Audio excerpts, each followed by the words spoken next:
Nako, si Atty. Topacio bumuelta na naman dito sa gustong maging ombudsman ni Remulla. Ang sabi pa ni Atty. Topacio ay baka gusto lang maging ombudsman para pagtakpan ang mga kalokohan ni Marcos. Kalokohan? May ginawa bang kalokohan si Junior? May ginawa bang kalokohan ng ating mahal na Pangulong Bongbong Marcos? Bakit ba niya sabi yan? Eto, panoorin natin ang video. Ay nako, talagang dito sa Pilipinas, grabe na uso na talagang pakapala ng muka under the Marcos administration eh.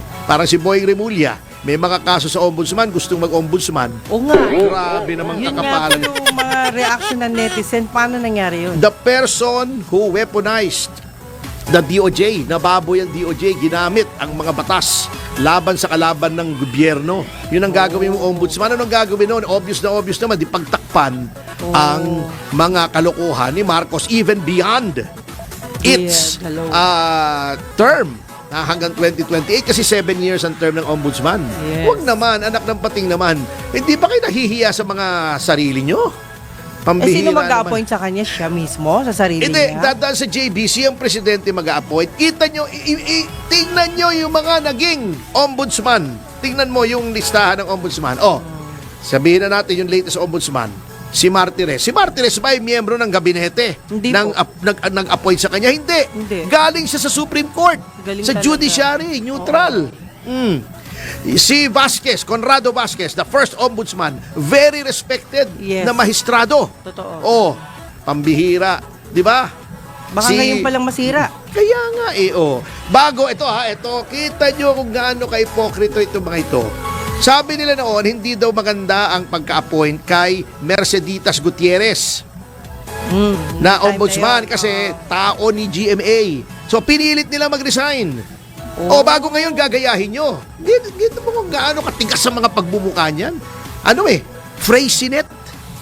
Ano may Freycinet? Hindi po. Prefabricated concrete.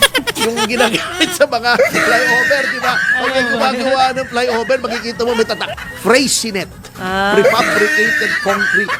Yung mga buhos, ganong katigas ang pagmumukha nito. Talagang Freycinet Republic na tayo. Antitigas na mga mukha. Nako, grabe to bumanat si Atty. Topacio. Alam nyo, sa totoo lang, pagdating po dyan kasi magre-retiro na po yung ombudsman dyan, si Martires, ay ang pinaka-qualified para sa akin talagang si Rowena Guanzon. Kaso nga lang, eto po, sa post po ni Rowena Guanzon, ang sabi niya, huwag nyo akong pinag-a-apply ng ombudsman dahil kung ibigay nila sa akin yan para silang kumuha ng bato na pipukpok sa ulo nila, di lahat sila nakasuhan. Dito pa lang sa pahayag ni Rowena Guanzon, talagang hindi siya pipiliin yan. Si Junior din naman ang pipiliin yan. Kaya itong si Remulla pag mag-apply, ito kasi hanggang Biyernes, abangan natin kung mag-apply yan bilang ombudsman. Ay nako, alam na kung sino yung papalit dyan. Tama lang ba na si Remulla yung papalit dyan? Ako, nakadiha. Ewan ko lang kung totoo yung sinasabi ni Atty. Topacio na pagtakpan daw yung mga kalokohan. Ano klaseng kalokohan ang ginawa ni Junior? Alam nyo ba kung ano-ano? Komentayo dyan, hindi ko alam ito sabi ni Meli Gonato, nakakasuka na ang mga ginagawa ng namumuno sa ating bayang Pilipinas. Sabi ni Mernadel Melo, huwag naman sana mangyari siya maging ombudsman. Sinimula mawawalan ang tamang hustisya na maghari-harian, wala na tayo totoong batas. Dapat talaga ay sa susunod, pag sibipisara na yung Pangulo sa 2028, may ipapadala din siya sa ICC, no? Di ba? Sabi ni Arlene Discarga, may kaso sa ombudsman tapos maging ombudsman? Sana di ba? Only in the Philippines, di ba? Ganon yung Pilipinas. Kayo naman talaga, masanay na kayo Sabi ni Maribom, ambisyosong iring. Iring? Paano naging iring? Grabe naman to.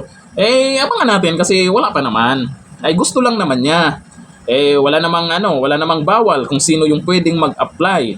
Wala namang pinagbabawal kahit sino pwedeng mag-apply diyan. At kung kwalipikado ka o hindi, depende na rin yan sa mag-a-approve, sa pipili. Kaya abangan natin kung sino. Sana talaga si Rowena Guanzon, no? Yan, dito na lang. Thank you. Bye-bye.